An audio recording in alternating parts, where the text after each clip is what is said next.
I love 25 years since The Sopranos premiered, ran 6 seasons. Crazy.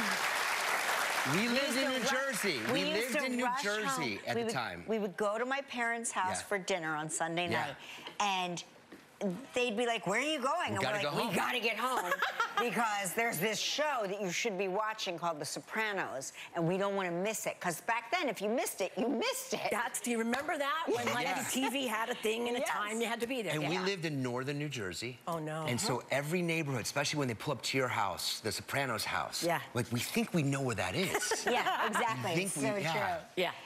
Can you believe it? 25 years? No, I can't believe it. Like, have your kids discovered The Sopranos? Not yet. I mean, I think they know it exists. They don't have a great deal of interest. No, but our kids just discovered it. Yeah. And is that right? Really? Yes. And they're like, "Have you heard of this show called The Sopranos?"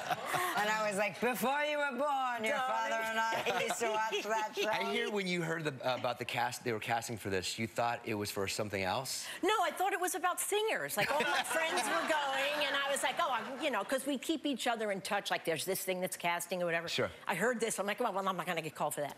And I was doing Oz at the time, so I was like, well, I'm gainfully employed. I don't need an audition for another show. And then it just sort of happened. They called me in, and it was not about singers, as it turns out. No. I can't imagine that role in anybody else's hands than yours. I cannot imagine. Thank you. I mean, I think they were pretty close to casting someone else. I think she had already been pretty much ready to do it. I think she was really close to doing it, and it didn't come to be. Yeah. Oh, I mean, but, you know, this could be just one of those many stories that I've heard over the years.